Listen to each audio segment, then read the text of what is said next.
I overheard my husband's siblings calling me his charity case, so I showed them they were the ones who needed charity. It happened at Thanksgiving dinner while I was in the bathroom off the kitchen. The door was cracked just enough to hear Bridget and Theo discussing me like I was the hired help. Honestly, Liam could have done so much better, Bridget said. She didn't even finish college. I give it 2 years before he realizes he married down, Theo added. She's practically his charity project. They laughed. That sharp, entitled laugh that came from never struggling a day in their lives. I walked back into the dining room and smiled sweetly. Didn't say a word, just started planning. See, what Liam's siblings didn't know was that I'd dropped out of college because my dad got sick. Stage 4 pancreatic cancer. I'd spent 3 years nursing him while working 2 jobs. After he died, I'd built my own medical billing company from nothing. It wasn't glamorous, but it was mine. Meanwhile, Bridget was drowning. Her boutique was bleeding money. She'd taken out a loan using their parents' house as collateral, something she'd never mentioned to anyone. I knew because one of my clients worked at her bank. Theo wasn't much better. His restaurant had failed health inspections twice. He owed back taxes and was one surprise audit away from losing everything. 2 weeks after Thanksgiving, Bridget's loan came due,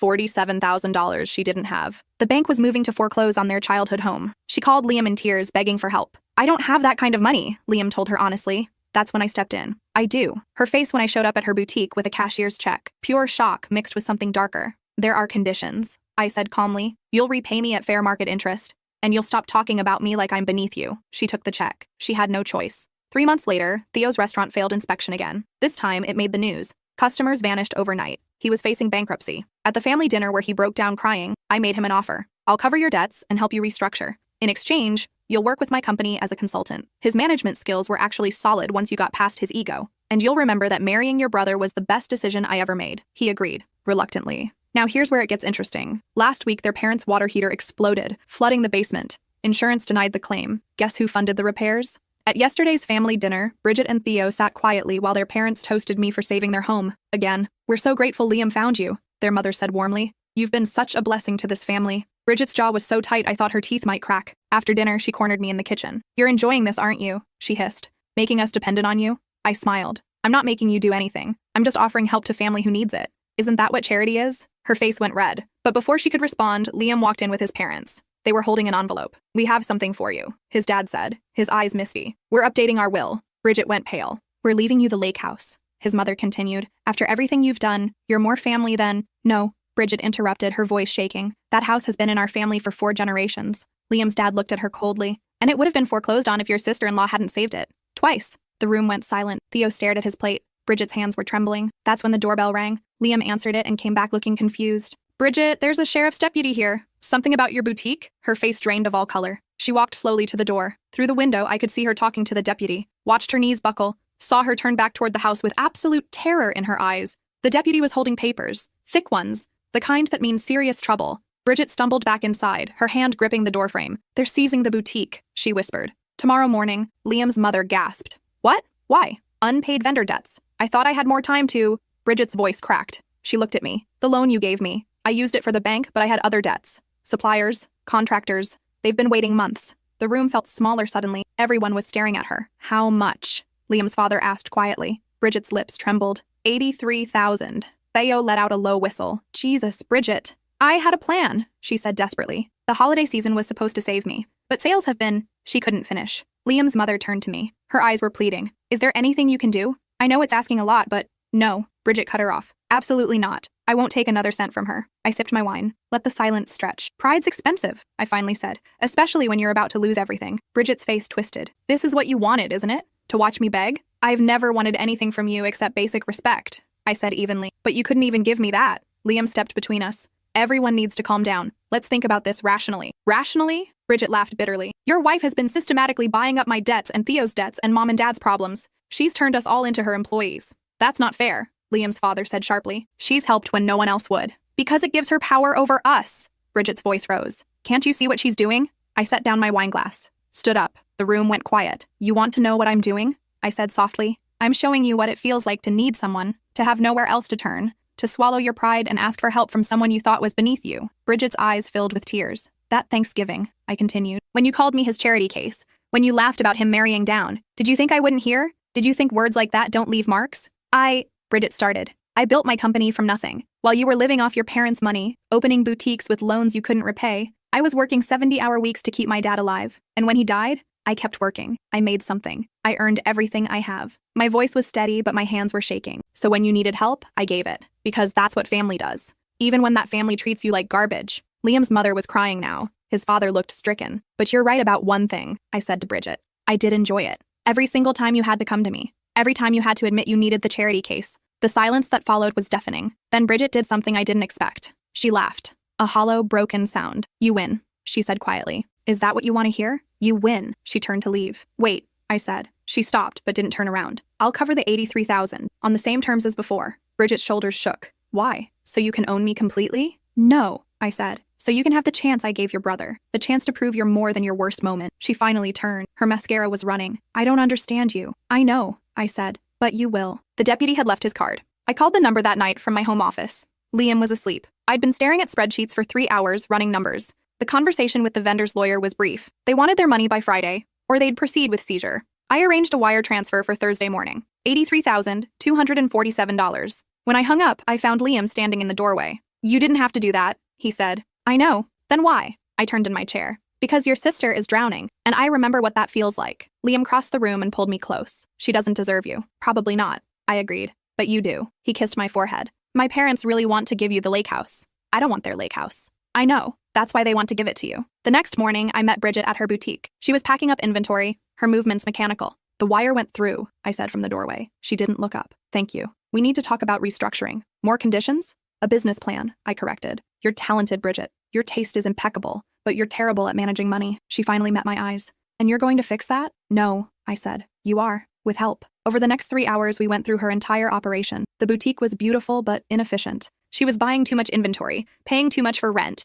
and her pricing strategy was incoherent. You're trying to compete with department stores, I explained, but your advantage is being local and curated. Charge more, buy less, focus on pieces that tell a story. Bridget listened, really listened. For the first time, she wasn't defensive or dismissive. Why are you helping me? She asked when we took a break. Because Liam loves you, and I love Liam. That's it? I thought about it. And because I'm tired of being angry. It's exhausting. She nodded slowly. I'm sorry for what I said, for all of it. I know. No, I mean it. I was jealous of you, of how much Liam loves you, of how easy everything seemed for you. I almost laughed. Easy? You're successful, confident, beautiful? Liam looks at you like you hung the moon. I spent my whole life trying to be perfect and failing. Then you show up and everything just works. It didn't just work, I said quietly. I fought for every single thing I have. I watched my father die slowly while juggling 2 jobs. I slept in my car between shifts. I ate ramen for 2 years straight. Nothing about my life has been easy. Bridget was crying again. I didn't know. You didn't ask. We sat in silence for a while. Outside, people walked past the boutique windows, oblivious to the war ending inside. Can we start over?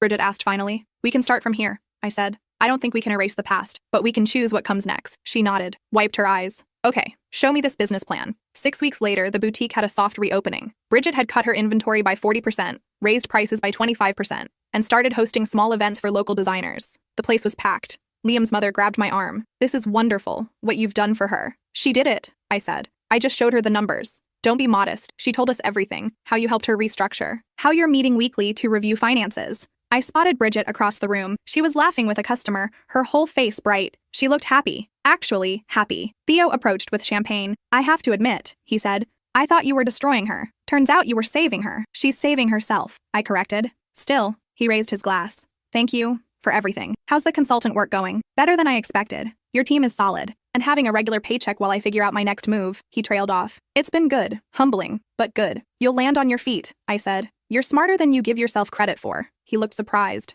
I thought you hated me. I didn't hate you. I hated how you treated me. There's a difference? A big one. Later that night, Liam and I were driving home when he said, my parents called earlier. They're really going through with it. With what? The lake house. They're having the deed transferred next week. I pulled over. Liam? No, I don't want them to do that. It's already done. They want you to have it. But Bridget told them to do it. She called Mom this morning and said if anyone deserves it, it's you. I sat back in shock. She did? She said you saved more than her boutique. You saved her from drowning. He took my hand. She's right. You did. The paperwork arrived the following Monday. The lake house was officially mine. 3 bedrooms, wraparound porch, private dock, the place where Liam's family had spent summers for 4 generations. I called Bridget immediately. Hey, I said when she answered. What were you thinking? She laughed. That I owed you a lot more than a house. You didn't owe me anything. Yes, I did. You gave me my life back. The house is just wood and nails. What you gave me is worth so much more. Your parents are happy. Trust me, they love you. And honestly, you'll actually take care of it. I would have sold it the first time I needed cash. I couldn't argue with that. Besides, she continued, I have a favor to ask. Oh? I want to host Thanksgiving there this year, if that's okay. I want to make new memories in that place. Better ones. My throat tightened. Yeah, that's okay. Good. And I'm cooking. No charity cases allowed. I laughed. Actually laughed. Deal. Thanksgiving came faster than I expected. I'd spent weeks getting the lake house ready. New paint, new furniture, fixing the dock. It was a labor of love. Liam's family arrived early afternoon. His parents brought pies. Theo brought wine. Bridget brought enough food for an army. I might have overdone it, she admitted, staring at the overflowing kitchen. Might have? Theo teased. There are 8 of us, and enough food for 50. Leftovers are a blessing, Liam's mother said firmly. And this is our first Thanksgiving here. It should be special. We worked together to set the table. Real china. The fancy napkins, candles. When we finally sat down, Liam's father stood with his glass raised. I want to make a toast. Everyone quieted. Last Thanksgiving, he began, I thought I knew my family. I thought I understood what we were, what we valued. His voice caught. I was wrong. He looked at me. You showed us what family really means. Not shared blood or shared history, but showing up, being there, sacrificing for people even when they don't deserve it. Bridget was crying. Theo, too. You saved our home, multiple times. You saved Bridget's business. You gave Theo work when he'd lost everything. You did all of that despite having every reason to walk away. He raised his glass higher. To our daughter, because that's what you are. Our daughter. Liam's mother was sobbing openly now. I'm so proud to call you family. I couldn't speak, could barely breathe. Liam squeezed my hand under the table. To family, everyone said in unison. We ate until we couldn't move. The turkey was perfect. The stuffing divine. Bridget had outdone herself. Afterward, we moved to the porch. The sun was setting over the lake, painting everything gold and pink. I keep thinking about last year, Bridget said quietly. She was sitting next to me on the swing. About what I said. No, let me finish. She took a breath. I called you a charity case because I was terrified. Of you. Of how much better you were than me. That's not true. It is, though. You built something real. I was playing dress up with Daddy's money, pretending I was a businesswoman. You were actually doing it. You're doing it now, I pointed out. Because you showed me how. You could have destroyed me. Should have, honestly. But instead, she wiped her eyes. You saved me. In every possible way. You saved yourself. With your help. She turned to face me. I need you to know something. What I said last Thanksgiving. It wasn't about you. It was never about you. It was about me being terrified that I'd never be good enough. Good enough for what? For anything. For my family's expectations. For my own dreams. For life. She laughed sadly. Turns out, I was right. I wasn't good enough. Not until I stopped pretending and started being honest about what I didn't know. That takes more courage than pretending, does it? Ask me how many times I almost gave up. How many nights I cried myself to sleep because I had no idea what I was doing. Bridget looked shocked. But you always seem so confident. That's because you only saw the finished product. You didn't see the years of failure and fear and nearly giving up. We sat in silence, watching the lake turn dark. Thank you, Bridget said finally, for not giving up on me. Thank you for not giving up on yourself. Inside, someone put on music. Theo was arguing with Liam about which football team was better. Liam's parents were dancing in the kitchen, swaying slowly to an old song. This was what family was supposed to feel like. 3 months after Thanksgiving, Bridget called me at 6 a.m. I knew immediately something was wrong. What happened? I asked, already getting out of bed. I got an offer. For the boutique. I paused. That's good news, right? It's from a developer. They want to tear it down and build condos. They're offering way above market value. How much? $300,000. I sat down hard. Bridget, I know. It's insane. But it means I could pay you back everything, with interest, and still have money left over to start fresh somewhere else. What do you want to do? Silence. Then, I don't know. The boutique is finally working. I'm finally making it work. But $300,000 is life-changing money. I finished. Yeah. When do they need an answer? End of the week. I looked at Liam. He was awake now, listening. He nodded at me. Come over tonight, I said. Let's go through the numbers together. She arrived at 7 with a folder full of documents. We spread everything across the dining room table.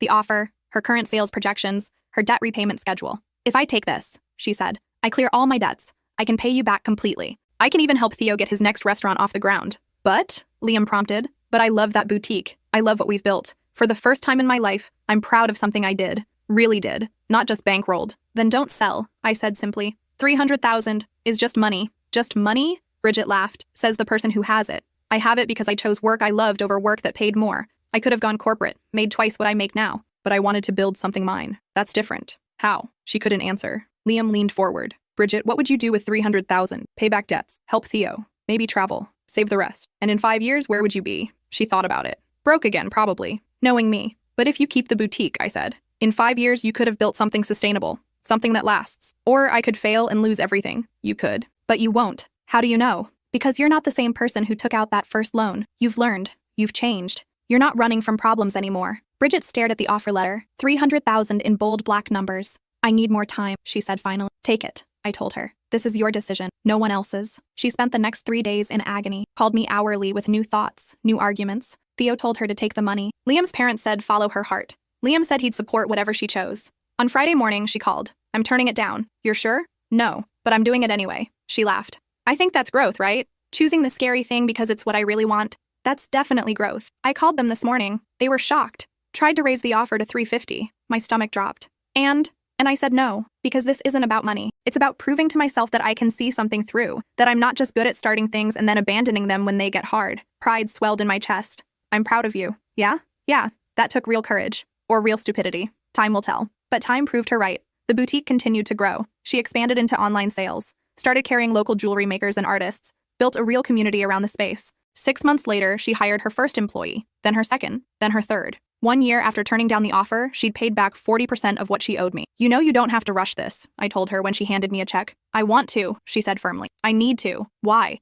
Because then we're equals. Not debtor and creditor, not charity and charity case, just equals. I understood that, more than she knew. Fair enough, I said, taking the check. Besides, she added with a grin, I have something else to tell you. What? I'm getting married. I nearly dropped the check. What? To who? His name is Derek. We met at one of my events. He's a graphic designer, quiet, kind, nothing like the guys I used to date. When did this happen? We've been seeing each other for 8 months. I didn't tell anyone because I wanted to make sure it was real first, that I wasn't just falling into old patterns. And it's real. He proposed last weekend at the lake house. On your dock, actually. Hope you don't mind. Of course not. Bridget, this is wonderful. She beamed. Will you be my maid of honor? The question hung in the air between us. Are you sure? I asked carefully. That's usually a sister or best friend. Yeah, but you're both. You're the sister I should have been to you from the start. My eyes filled with tears. I'd be honored. The wedding was small, 50 people at the lake house. Bridget wore simple white flowers in her hair. Derek looked at her like she was the only person in the world. When they said their vows, Bridget's voice cracked. You saw me when I couldn't see myself, when I was broken and lost and drowning in my own mistakes. You didn't try to fix me or change me. You just loved me, exactly as I was. There wasn't a dry eye in the house. At the reception, Theo gave a speech. My sister has always been stubborn, proud, sometimes impossible. Everyone laughed. But this past year, I've watched her become someone different, someone better. Not because she had to, but because she wanted to. He raised his glass. To Bridget and Derek, and to second chances. Later, Bridget pulled me aside. We walked down to the dock, drinks in hand. The sun was setting, just like last Thanksgiving. I keep thinking about that night, she said. When the deputy showed up, when I thought I'd lost everything. That feels like a lifetime ago. It does. But also yesterday. She took a sip. I wanted to hate you. It would have been so much easier to hate you. But you wouldn't let me. You just kept showing up, kept helping, kept refusing to be the villain I wanted you to be. I wasn't trying to be anything, just trying to survive your family. She laughed. Fair. We weren't great to you. You really weren't. I'm sorry, truly, for all of it. I know. And I forgive you. I forgave you a long time ago. Why? I didn't deserve it. I thought about my dad, about those last days in the hospital, about how he'd forgiven everyone everything because he said life was too short for grudges, because holding on to anger was killing me, I said honestly, and because you're Liam's sister, and I love him, which means I had to find a way to love you too, even when I was awful. Especially then, that's when people need love most. Bridget started crying, big, shoulder-shaking sobs. Hey, I said, pulling her close. It's your wedding day, you're supposed to be happy. I am happy, she managed through tears. I'm so grateful. For everything. For you. We stood there on the dock, holding each other while the sun painted the sky in shades of gold and red. 2 years later, Bridget asked me to meet her at the boutique. She had that look, the one that meant something big. Okay, what's going on? I asked when I arrived. She handed me an envelope. Inside was a check for $94,000. That's everything, she said quietly. With interest. We're even. I stared at the check. It felt surreal. Bridget, this is... Don't. She held up a hand. Let me say something first. I closed my mouth. When you loaned me that first $47,000, I thought you were buying power over me. I thought you were going to hold it over my head forever. Use it to control me. I know. That's my point. You never did. You never once threw it in my face or made me feel small. You just helped. And then kept helping, even when I didn't deserve it. She sat down on the boutique counter. I've learned so much from you. About business, yeah, but more about being a person. About grace and generosity and what it means to really show up for people. You've worked so hard, I said. You built this. Not me. We built it, she corrected. Together. And now it's thriving. I have 3 locations. I'm profitable. I have a waiting list for my styling services. She smiled. I did that. But I couldn't have done it without you showing me how. I took the check, looked at all those zeros. This changes things, I said. You know that, right? How? Now we really are equals. We always were, Bridget said softly. I just couldn't see it. That night, Liam and I sat on our back porch. The check was on the table between us. You could invest it, he suggested. Grow the business even more. I could. Or we could take that trip to Italy you've always wanted. We could do that too. Or, he said slowly, we could give half to your mother's foundation. I looked at him. My mother had died when I was young. Cancer. Dad had started a small foundation in her name for cancer research. Half? I asked. Half. And use the other half to start a scholarship fund for kids who have to drop out of school to care for sick parents. Tears blurred my vision. You've been thinking about this every day since Bridget paid you back. You gave her and Theo second chances. Maybe it's time to give that gift to others who need it. The scholarship would need a name. We could call it the Second Chances Scholarship, or the Charity Case Scholarship. He grinned. Too on the nose? I laughed through tears. Maybe a little. We settled on the Grace Foundation Scholarship. Grace was my mother's name. It felt right. The announcement went out 3 months later. Full tuition for students who'd had to leave school due to family medical emergencies. We'd start with 10 scholarships. See where it went from there. The applications flooded in, hundreds of them. Kids who'd put their lives on hold to care for dying parents, sick siblings, family members with no one else. Every single story broke my heart and put it back together. The selection committee met for 2 full days. We ended up funding 20 scholarships that first year, then 30 the next, then 50. Bridget donated a portion of her boutique profits. Theo too. Liam's parents set up a trust. What started as $47,000 for a desperate loan had transformed into something that would help hundreds of kids. 5 years after that first Thanksgiving, we gathered at the lake house again. But this time the table was bigger. Bridget and Derek were there with their 2-year-old daughter. Theo had brought his new girlfriend. Liam's parents looked older but happier. And there were new faces too. 3 scholarship recipients we'd invited to join us. Their stories were raw and real and reminded me why we'd started this. When we sat down to eat, Liam's father stood again for a toast. 5 years ago, he began. I didn't know if our family would survive. We were fractured, hurting, lost. His voice was thick with emotion. But we had someone who refused to let us fall apart. Someone who showed us what real strength looks like. He looked at me. You've given us so much more than money or help or second chances. You've given us hope, purpose, a reason to be better. To family, everyone said. And to second chances. Later, after the dinner dishes were cleared and the kids were playing by the lake, Bridget found me in the kitchen. Can I tell you something? She asked. Always. I was pregnant when the deputy showed up, that night at Mom and Dad's. I stopped washing the dish in my hands. What? 8 weeks. I didn't know yet. Found out 2 days later. She leaned against the counter. If you hadn't helped me, if I'd lost the boutique and spiraled, I don't know if I would have been strong enough to be a mother. Bridget? No, I mean it. I was in such a dark place. Drowning in debt and shame and self-hatred. Having a baby in that state. She shook her head. But you gave me something to hold on to.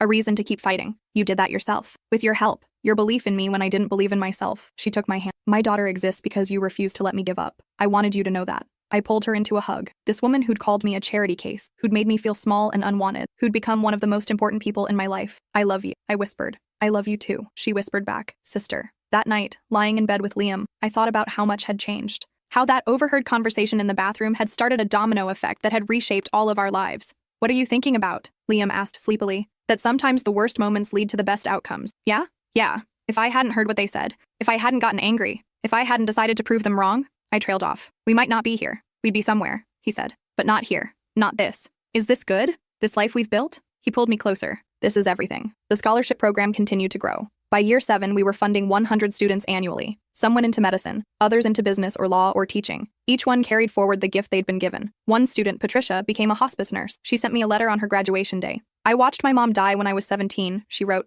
I had to drop out of school to care for her. Those months were the hardest of my life. But they taught me what really matters. Now I get to help other families through their hardest moments. Thank you for giving me the chance to turn my pain into purpose. I cried reading that letter, showed it to Bridget the next day at lunch. This is what we're doing, I said. Taking people's worst moments and helping them transform them into meaning. You started all of this, Bridget reminded me. No, your cruelty started this. My response just shaped it. She flinched. I deserved that. I didn't mean it as an attack, just the truth. Without that pain, I wouldn't have found this purpose. Does that make what I did okay? No, but it makes it useful. And maybe that's enough. We sat in comfortable silence. Outside, people walked past the boutique. Bridget's second and third locations were doing even better than the first. She'd become a fixture in the local business community, a mentor to young entrepreneurs. I got asked to speak at a women's business conference, she mentioned casually. That's amazing. What's the topic? From failure to success, how to rebuild after rock bottom. I grinned. Poetic. I'm terrified. You'll be brilliant. Just tell them the truth. The truth is messy. The truth is real. That's what people need to hear. She gave the speech 3 weeks later. I sat in the front row as she told her story. Every mistake, every failure, every moment she'd wanted to give up. I was drowning, she said to the crowd of 300 women. Drowning in debt and pride and the belief that asking for help meant admitting defeat. She talked about the loan, about me showing up with a check and conditions, about how humiliating it felt to need someone I'd treated so poorly. But here's what I learned, she continued. Pride isn't strength. Pride is fear wearing a mask. Real strength is admitting you need help. Real strength is accepting that help with grace and then doing the work to change. The audience was silent, hanging on every word. My sister-in-law didn't save me. She gave me the tools to save myself. She believed in me when I didn't believe in me. And that belief, that's the real gift. Standing ovation. 5 minutes of applause. Afterward, women lined up to talk to her. to share their own stories of failure and rebuilding. Bridget stood there for 2 hours, hugging strangers and offering advice. "I think you found your calling," I told her on the drive home. "What do you mean?" "Helping other women, sharing your story, being honest about the messy parts." She considered this. "I've been thinking about starting a mentorship program through the boutique. Pair established businesswomen with women just starting out." "Do it." "Yeah, absolutely. You have so much to offer." She launched the program 6 months later. 20 mentors, 40 mentees. It grew every year. Women who'd almost given up found support and guidance. Some went on to start their own businesses. Others joined established companies in leadership roles. Bridget called it the Second Chances Mentorship Program. When I asked why, she smiled. "Because everyone deserves one, including me." Year 10 brought a surprise. Liam's parents called a family meeting at the lake house. Everyone gathered, confused about why. "We're retiring," Liam's dad announced. "Selling the family business." Shocked silence. "We're not getting any younger," his mother added. "And we want to enjoy our retirement while we still can." "What about the company?" Theo asked. "You've built that for 40 years. We're selling to a competitor. Good people. They'll take care of our employees." "When?" Liam asked. "Paperwork finalizes next month." More silence. The family business had been their identity for decades. "We want to do something with the money," his dad continued. "Something meaningful." He pulled out papers. Legal documents. "We're establishing a family foundation. Equal board seats for all of you. The goal is to continue and expand the work you've started with the scholarship program." I couldn't breathe.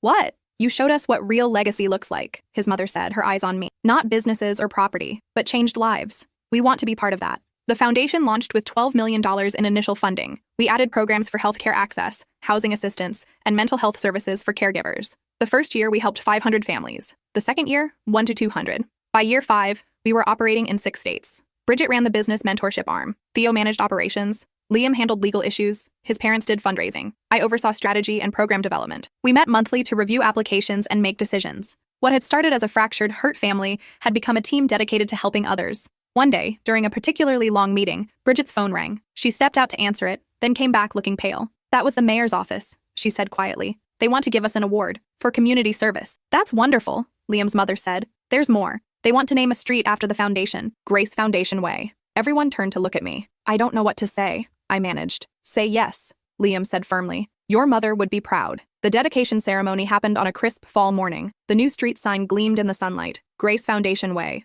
The mayor gave a speech about impact and legacy and community. Bridget spoke about transformation, Theo about second chances, Liam about love that refuses to quit. When it was my turn, I stood before the crowd of supporters, volunteers, scholarship recipients, and family. "I don't have a prepared speech," I admitted, because I never imagined something like this would happen. Not to me. I looked at Bridget, at Theo, at Liam's parents. 10 years ago, I overheard 2 people calling me a charity case. Those words hurt. They made me feel small and worthless and less than. I paused. But they also woke something up in me. A determination to prove them wrong, to show them who I really was. Bridget was crying. So was Liam's mother. What I didn't realize then was that proving myself wasn't about making them feel bad. It was about finding my purpose. About taking pain and transforming it into something good. I gestured to the street sign. "My mother's name is on this street. But it's not just about her. It's about everyone who has ever felt less than. Everyone who's been dismissed or underestimated or called names that hurt." My voice strengthened. "This street is for every scholarship recipient who thought their dreams were over. For every mentee who believed she couldn't succeed. For every family who's losing someone they love and doesn't know how they'll survive." The crowd was silent. This street is proof that your worst moment doesn't define you. That grace and second chances can change everything. That love really does win. Standing ovation. Longer than Bridget's at the conference. People weren't just clapping, they were celebrating. After the ceremony, a young woman approached me. Early 20s, eyes bright with intelligence. "I'm Destiny," she said. "I was one of your first scholarship recipients. 7 years ago. I remember. You were pre-med." Her face lit up. "I just finished my residency. I'm starting as an attending physician next month at Children's Hospital." Pride swelled in my chest. "That's incredible. I want to establish an endowment," she continued, "to fund more scholarships, give back what was given to me. You don't have to, I know, but I want to, because someone believed in me when I had nothing. Now I want to believe in someone else." This was the moment. The realization that what we'd started had taken on a life of its own, that it would continue long after we were gone. "We'd be honored," I told her. The endowment from Destiny was just the beginning. Other recipients came forward, pledging money, time, skills. The foundation grew beyond anything we'd imagined. By year 15, we'd helped over 10,000 people, changed 10,000 lives,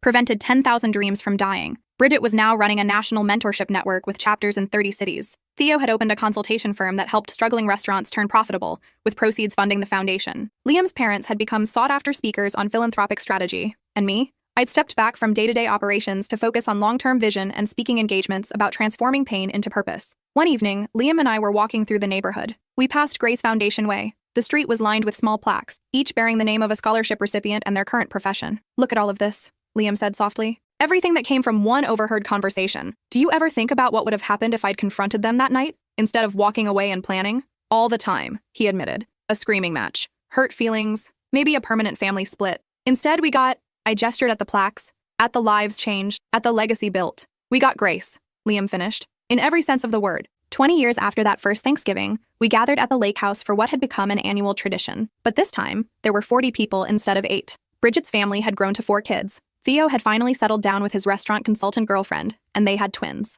Liam and I had adopted 2 children, siblings who'd lost their parents in a car accident. And surrounding us were scholarship recipients, their families, mentees, volunteers, people whose lives had been touched by what we'd built. The dinner table stretched the entire length of the porch. Platters of food covered every surface. Children ran and played. Adults swapped stories and laughed. Before we ate, Liam's father stood. He was older now, grayer, but his eyes were bright. 20 years ago, I almost lost my family, not to death or disaster, but to pride, to cruelty, to failing to see what really mattered. His voice wavered. My daughter Bridget said terrible things about my daughter-in-law. My son Theo stood by and said nothing. I allowed a culture in this family that valued money and status over character. The table was silent. But Grace found us anyway, in the form of a woman who should have walked away, who should have cut us out of her life completely. Instead, she stayed. She fought. She loved us better than we deserved. He raised his glass, tears streaming down his face. To Grace. To second chances. To the family we chose to become instead of the family we were. To Grace, everyone echoed. After dinner, I found Bridget down by the dock. She was watching her oldest daughter play in the water. Hi, I said, sitting beside her. Hi yourself. Good dinner. The best. She smiled. Hard to believe it's been 20 years. Feels like yesterday and forever ago at the same time. Do you remember exactly what I said? That Thanksgiving? I'd never told her the full details. Just that I'd overheard something hurtful. You said Liam could have done better. That I didn't finish college. That I was his charity project. She flinched. God, I was such a... You were scared. I interrupted gently. Scared and drowning and lashing out. I get it now in a way I didn't then. Does it still hurt? Hearing it? I considered this honestly. Sometimes, but mostly it just feels like it happened to someone else. A different version of me. A version that didn't know how strong she was. Maybe. Or a version that hadn't learned that strength isn't about never getting hurt. It's about what you do with the hurt. Bridget leaned her head on my shoulder. I love you, my sister, my friend, my savior. I love you too. And I'm not your savior. Just someone who refused to let you drown. Same thing. Not really. A savior does it for you. I made you do the work yourself. She laughed. Fair point. We sat in comfortable silence as the sun set over the lake. This place that had seen so much pain and healing, so much transformation. Do you ever wonder what your dad would think? Bridget asked. About all of this? My throat tightened. I thought about Dad every day. His lessons about forgiveness, about working hard, about building something that matters. I think he'd be proud, I said quietly. Not of what we built, but of how we built it. With grace instead of revenge. With love instead of anger. He raised an amazing daughter. He raised a daughter who learned that being amazing means helping others be amazing too. As we walked back to the house, I saw my children playing with Bridget's children. Theo's twins were trying to teach Liam's nephews how to skip stones. Liam's parents were holding court with scholarship recipients, sharing stories and wisdom. This was family, not because of blood, but because of choice, because of forgiveness, because of second chances and third chances and fourth chances, because someone decided that grace was stronger than revenge, that love was stronger than hurt, that who we become matters more than who we were. The lake house lights glowed warm in the darkness. Inside, someone was playing guitar, voices raised in song, laughter echoing across the water. You know what's funny? I said to Bridget as we climbed the porch steps. What? That night, when you called me a charity case, you weren't entirely wrong. She stopped. What do you mean? I was a charity case. To your family, to Liam, to everyone who helped me when Dad was sick. I smiled. But that wasn't an insult. It was just the truth. We're all charity cases. We all need help sometimes. And we all deserve grace sometimes? Exactly. Even when we don't deserve it at all. We stepped inside to rejoin the party, to rejoin our family. The one we'd almost destroyed and then rebuilt into something stronger. The one that proved that sometimes the worst things said become the catalyst for the best things built. That charity, in all its forms, is never a weakness. It's the bravest thing we can offer, and the most transformative thing we can receive. 20 years from a bathroom door, from an overheard insult, from a decision to respond with grace instead of vengeance. 20 years of building something that would outlive us all. Grace Foundation Way and Deep.